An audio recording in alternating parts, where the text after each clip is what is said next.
ایک آدمی مجھے کہنے لگا کہ جی وہ اس کا ثبوت ملتا ہے، میں نے کس چیز سے؟ کہتا جی ابو لہب سے، کہ اس نے لونڈی آزاد کی تھی۔ اس نے جب پتہ چلا کہ حضور نبی اقدس صلی اللہ علیہ وسلم کی پیدائش ہوئی ہے، اس نے اگر خوشخبری سنائی تو ابو لہب نے لونڈی آزاد کر دی خوشی کے اندر۔ تو دیکھو جی ابو لہب نے میلاد منایا تو ہم کیسے نہ منائیں؟ تو میں نے کہا ابو لہب نے پیدائش کا میلاد، اگر یہ میلاد کا ثبوت ہے تو ابو لہب نے جو ہے یہ خوشی منائی کہ میرے یہاں بھتیجا ہوا، یہ خوشی منائی کہ میرا بھتیجا پیغمبر ہے، اللہ کا رسول ہے، اللہ کے رسول صلی اللہ علیہ وسلم کا نمائندہ ہے۔ سب سے پہلے مخالفت کرنے والا یہی ابو لہب ہے۔ جب حضور نبی صلی اللہ علیہ وسلم نے فاران کی چوٹی پر کھڑی ہو کر اعلان فرمایا تھا لا الہ الا اللہ محمد رسول اللہ کا، ہمیں بجو یہ کہہ لو، یہ سب کچھ چھوڑ دے جو کرتے ہو، سب سے پہلے پتھر پھینکنے والا کون تھا؟ ابو لہب۔ سب سے پہلے گالیاں دینے والا کون تھا؟ ابو لہب۔ اب اگر یہ اس چیز کا بانی ہے تو پھر تو اللہ ہی وارث ہے۔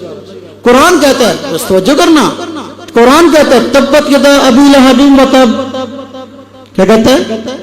ابو لہب کے ہاتھ ٹوٹ جائے، ہاں جی ہلاک ہو جائے، اور ہلاک ہو گیا۔ اب آپ مجھے بتائے، قرآن کہتے ہیں تبت یدا ابی لہب و تب، جبکہ آ گیا قرآن کہتا ہے تبت یدا ابی لہب و تب، اور کہتے ہیں میلاد کا بانی یہ ہے۔ یار اللہ کے بندے دلیل دیتے ہو تو کچھ سوچا کرو۔ اب جس کو قرآن کہتا ہے اس کے ہاتھ ٹوٹ جائیں، اب اگر ایک آدمی کہنے لگا، ایک روایت میں ہے کہ ابو لہب کو جو ہے نا وہ کسی نے خواب دیکھا تو کہتے ہیں مجھے جس انگلی سے میں نے کہا تھا نا تو آزاد ہے، اس انگلی سے شاید آتا ہے۔ میں نے کہا ایک خواب ہے اور حقیقت تبت یدا ابی لہب و تب ہے۔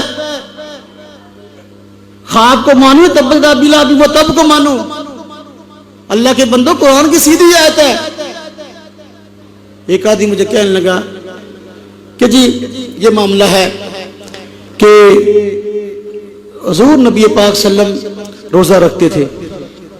پوچھا گیا کہ جی آپ روزہ رکھتے ہیں تو آپ نے فرمایا کہ اس دن میں پیدا ہوا، سوموار کے دن روزہ رکھتے تھے۔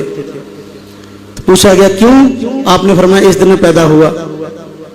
تو لکھو جی پیدائشی خوشی میں حضور روزہ تو رکھتے تھے نا۔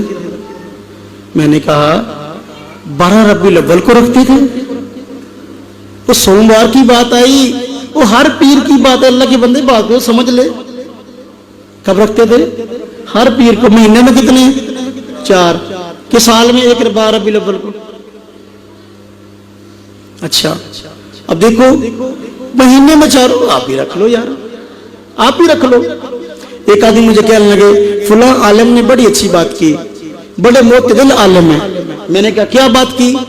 کہتے انہوں نے بات کیا ہے یار یہ جو تم کرتے ہو نا یہ ٹھیک نہیں ہے، تو تم 12 ربیع الاول کو روزہ رکھا کرو۔ 12 ربیع الاول کو، 12 ربیع الاول کو روزہ رکھا کرو، یہ تو سنت ہی نہیں ہے۔ حضور نبی پاک صلی اللہ علیہ وسلم نے اگر 12 ربیع الاول کو روزہ رکھا ہے، آپ دکھائیں کب رکھا ہے؟ ہر پیر کو رکھا ہے، 12 ربیع الاول کو نہیں۔ ایک ہے توجہ کرنا، ایک ہے یوم پیدائش، ایک ہے تاریخ پیدائش، دونوں باتیں میں فرق ہے کہ نہیں؟ یوم پیدائش کیا ہے؟ پیر۔ تاریخ پیدائش کیا ہے؟ میں 12 نہیں کہتا، اس میں مورخین کا اختلاف ہے، میں تو اس حیثیت سے کہتا ہوں اگر 12 ہے بھی، وگرنہ مولانا احمد رضا خان صاحب نے مستقل اس پہ حضور نبی پاک صلی اللہ علیہ وسلم کی تاریخ پیدائش ہے کون سا دن، تاریخ کیا ہے، اس پر انہوں نے باقاعدہ کتاب لکھی ہے، فتاوی رضویہ کی 26 جلد ہے، میرے پاس جلد بھی پڑھی ہے، الگ رسالہ بھی پڑھا ہے، اس پہ باقاعدہ لکھا گیا ہے کہ حضور نبی پاک صلی اللہ علیہ وسلم کی تاریخ ولادت 8 ربیع الاول ہے۔ اس پہ اہل زیجات کا اجماع ہے۔ ابھی رسالہ یہاں سے چھپا فیصل آباد سے، اس رسالے کا نام، حالانکہ اس رسالے کا نام ہے نطق الہلال، اب نئے عنوان چھپا آنا جانا نور کا، اس کا نام بھی رکھا گیا۔ اب وہ الگ بھی چھپا، میں نے اس کو دیکھا، اس میں یہی بات لکھی ہوئی ہے۔ میں حیرانگی کی بات ہے کہ بھئی بڑے مقتدا ہیں، وہ کہتے ہیں کہ اہل زیجات کا اس پہ اجماع ہے کہ حضور کی ولادت 8 ربیع الاول ہے، پھر 12 کیسے ہو گئے؟ 12 عید کیسے ہو گئے؟ بھئی یوم ولادت الگ چیز ہے، تاریخ ولادت الگ چیز ہے۔ یوم ولادت سوموار ہے، تاریخ ولادت اس میں ہے اختلاف۔ شیعہ حضرات کہتے ہیں حضور نبی پاک صلی اللہ علیہ وسلم کی وراثت 17 ربیع الاول کو ہوئی. وہ 17 کو اپنے جو ہے نا وہ جو بھی کرتے جو کرتے. ولادت کے بارے میں بہت سے اقوال ہیں. وفات کے بارے میں مشہور 12 ربیع الاول ہے. وہ کون سی قوم ہے دنیا کی جس نے حضور نبی پاک صلی اللہ علیہ وسلم کے یا اپنے مقتدا کے وفات کے دن کو عید قرار دیا ہو؟ وہ کون سی قوم ہے جس نے اپنے بڑے کو توجہ کرنے کی ضرورت ہے، جس دن وہ فوت ہوئے اس دن کو بطور عید کے قرار دیا ہو؟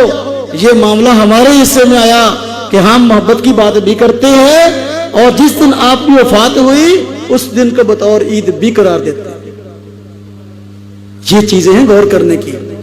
میں غور و فکر کی دعوت دیتا ہوں، میں کسی کو لڑنے کی دعوت نہیں دیتا، نہ میں کسی سے لڑتا ہوں نہ میں لڑنے کو کہتا ہوں. میں کہتا ہوں دلائل سے بات سمجھو اور سمجھاؤ.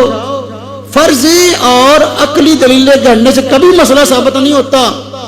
دین سیدھا سیدھا موجود ہے، نہ شبہات میں پڑھو نہ شبہات میں ڈالو. اب یہ مسئلہ 2 اور 2 4 کی طرح کلیئر ہے. تو خیر مجھے کہنے لگی اس عالم نے کہا 12 ربیع الاول کا روزہ رکھو. کیوں؟ حضور نبی پاک صلی اللہ علیہ وسلم روزہ رکھتے تھے. کسی روایت میں نے ایسی کوئی روایت نہیں پڑھی کہ مجھے پڑھا دے تو میں بھی شروع کر دوں گا. 12 ربیع الاول کو آپ نے روزہ رکھا ہو، ہر سوموار کا آپ نے روزہ رکھا ہے. اس لیے مسائل کو سمجھنا چاہیے. دین کو سمجھے. دین کا فہم ایک بہت بڑی جو ہے نعمت اللہ پاک کی طرف سے. پہلے دین کو سمجھیں پھر اس پہ عمل کریں. اب میں ایک موٹی سی بات بتاتا ہوں. میں نے آپ کو ابھی بیان کے شروع میں ایک بات عرض کی ہے اور حضور نبی پاک صلی اللہ علیہ وسلم کا فرمان نقل کیا ہے. بھئی آپ کے فرمان کے آگے ہمارا سر تسلیم خم ہے. وہ مومن نہیں جو